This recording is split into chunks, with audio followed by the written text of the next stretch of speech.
सीताराम सीताराम सीताराम जय सीताराम। श्री राम जय जय राम। श्री राम जय जय राम। बोलिए सियावर रामचंद्र भगवान की जय। आदरणीय विद्वजन, श्रद्धालु देवियों, जो पिछली चर्चा के बाद आप जो है श्रवण कर रहे थे, पिछली चर्चा में भगवान के नाम की महिमा, आज जो है महाराज भगवान के रूप की वर्णन किया जा रहा है। और जो निर्गुण रूप और सगुण रूप दो की चर्चा आपने पिछली जो है दोहा नंबर 23 की दूसरी और तीसरी चौपाई में सुना। चौथे और पांचवी चौपाई में बता रहे हैं कि महाराज जो है जो एक अग्नि जो लकड़ी के भीतर रहता है महाराज, वो निर्गुण है, दिखाई नहीं पड़ती। और दूसरा जो प्रत्यक्ष देखने में आता जलाने पर, वो सगुण है। दोनों अग्नियों के समान अगुण अव्यक्त और सगुण व्यक्त दोनों ब्रह्म का विचार है। और दोनों कठिन है। सगुण को भी जानना, सगुण को भी समझना, निर्गुण को भी समझना, देखना बड़ा कठिन है। परंतु दोनों के नाम के अभ्यास से सुगम है। इसी से मैंने नाम को ब्रह्म अगुण अव्यक्त और राम सगुण व्यक्त से बड़ा कहा है। कह रहे हैं कि एक दारुगतो देखिए को अपावक समझुगो ब्रह्म विवेकु उभय यगम जुग सुगम नाम ते और कहूँ नाम बड़ ब्रह्म राम ते मंगल भवनु अमंगल हारी दवऊ सुदशरथो अजीर बिहारी। श्री राम जय जय राम। श्री राम जय जय राम। करें एक दारुगत देखिए को। पहले ब्रह्म के दो स्वरूप कहे, अब दोनों का विवेक कहते हैं। वास्तव में दोनों अग्नि एक ही हैं। जो महाराज लकड़ी के अंदर आग है वो भी, और जो जलाने पर प्रत्यक्ष दिखाई पड़ती होगी वो भी। भेद केवल इतना है कि एक गुप्त है, दूसरा प्रकट है। ऐसे ही ब्रह्म को जानिए। और विवेक का भाव यह है कि एक अग्नि तो लकड़ी में है, सो प्रकट की जाती है, प्रकट करने की बात आगे कहते हैं। और दूसरी प्रकट है, सो प्रकट ब्रह्म की बात भी आगे कहेंगे। काष्ठ मात्र में अग्नि गुप्त रूप से रहता है, दिखाई नहीं पड़ती है। लेकिन बांस आदि के परस्पर रगड़ से दावाग्नि प्रकट होकर के बन को जला लाता है। बार हमारी एक बसवार थी, बांस की बड़ी भारी कोट, जिसमें महाराज बांस लगे हुए थे। एक बार जो है महाराज बैसाख में आंधी आई, और उस आंधी में उस बसवारी के अंदर कोट जो है आग लग गई। और आग जो है नीचे से लगती तो होता भाई किसी ने जो है आग लगा दिया होगा, या माचिस की तिल्ली वगैरह पड़ गई होगी। लेकिन जब बीच से दिखाई पड़ी तो इसका मतलब वो पेड़ से जो है आग निकली है। तो कहना में रगड़ से दावाग्नि प्रकट होकर के वन को जला डालती है। अरणी लकड़ी के परस्पर रगड़ने से अग्नि यज्ञ के लिए उत्पन्न की जाती है। यज्ञों में महाराज जो है अग्नि अरणी से उत्पन्न करते हैं। आज भी जो है महाराज बहुत सारे जो है मंत्रवेत्ता जो यज्ञ करते हैं वो अरणी से अग्नि का प्रकट करते हैं। और जो है महाराज जो है भट्ठा वगैरह जब जलाते थे पहले, तो हमने बचपन में देखा है कि भट्ठा के समय भी अग्नि जो अरणी से उत्पन्न करते थे। तो कह रहे एक अव्यक्त अग्नि जो दारुगत पावक में है, काष्ठ के भीतर है, अव्यक्त रूप है और दिखाई नहीं था, व्यापक है, पूरी लकड़ी के अंदर सब जगह वैसे बराबर है। लेकिन उसी अव्यक्त अग्नि को दारुगत पावक कह करके कहा। दूसरा अग्नि वह है जो संघर्षण से उत्पन्न होने पर प्रत्यक्ष देखने में आया, अथवा प्रकट रूप से संसार में देखने के आता है, और जिससे संसार का काम चलता है। प्रकाश मिलता है, ताप मिलता है, भोजन को परिपक्व बनाता है। और जब तक ये व्यक्त रूप से लकड़ी में रहा तब तक उससे संसार का कोई फायदा नहीं हो, संसार का कोई काम नहीं निकल सकता। इसी प्रकार ब्रह्म के संबंध में देह एवं चराचर मात्र जो है महाराज काठ है। हमारा शरीर से लेकर के सारा संसार जो महाराज लकड़ी की तरह से, इस चराचर मात्र में ब्रह्म अव्यक्त अंतर्यामी रूप से व्याप्त है पूरे शरीर के अंदर, और इस संसार के अंदर भी अव्यक्त रूप से व्याप्त। और जैसे दारुगत पावक उसके समान है। और वही ब्रह्म जब पर व्यूह विभव आदि रूपों से व्यक्त होता है, तब वह प्रकट पावक के समान है, जिससे संसार का हित होता है। इससे जनाया कि तत्वतः अव्यक्त और व्यक्त यानी अगुण और सगुण दोनों एक ही हैं, केवल वे प्रकट और अप्रकट भेद से दोनों भिन्न भिन्न जान पड़ते। एक दिखाई पड़ रहा है इसलिए प्रकट है, और जो नहीं दिखाई पड़ रहा वो प्रकट नहीं है, तो इसलिए यही भेद है। जैसे बारंबार संघर्षण करने से अग्नि प्रकट हो जाता है, वैसे ही महाराज अत्संघर्षण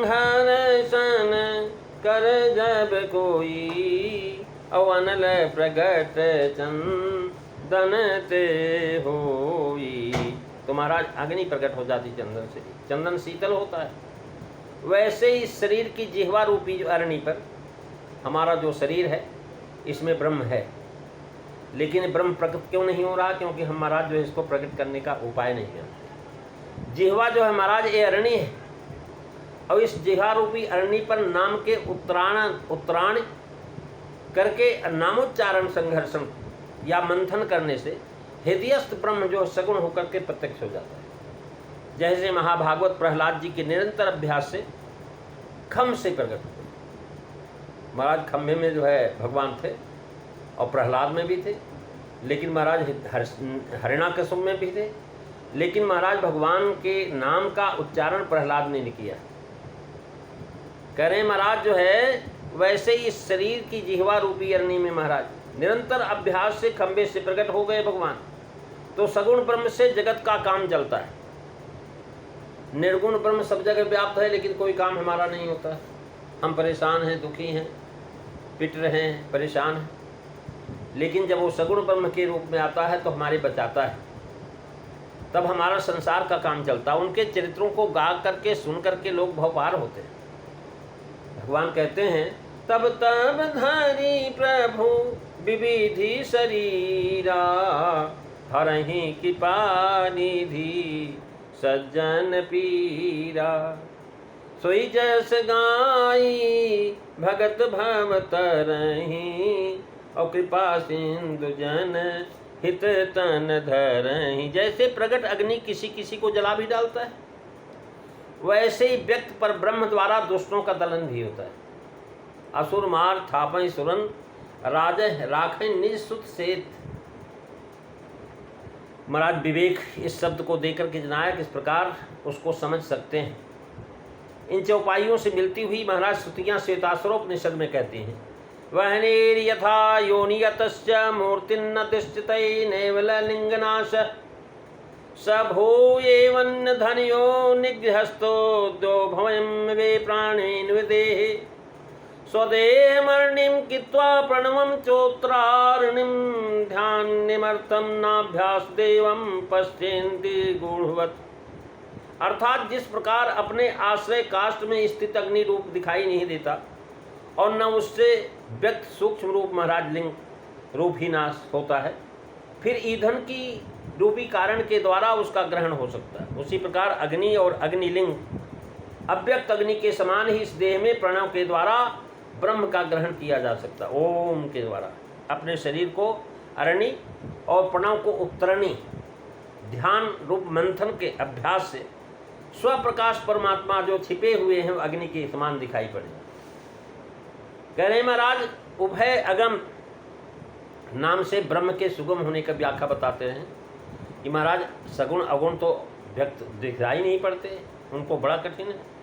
कह लगे महाराज नाम से आगे दी गई कि निर्गुण सगुण से बड़ा है, केवल इसी की व्याख्या आगे की गई। इससे स्पष्ट जान पड़ता है कि पूर्व ही में तुलसीदास जी कह रहे हैं कि राम नाम मण दीप धर जी हृदय हरिद्वार, तुलसी भीतर बाहरों जो चाह शिव जियार। इस दोहे में कह आए हैं, इसी को विस्तार से यहाँ तक कहा जाए।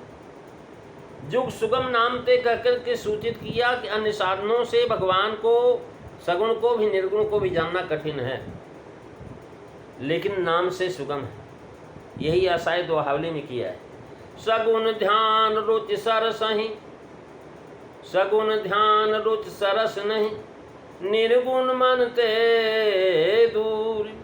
तुलसी सुमिरहु राम को, नाम सजीवन मूल मंगल भवन अमंगल हारी द्रवऊ सुदशरथ अजीर बिहारी।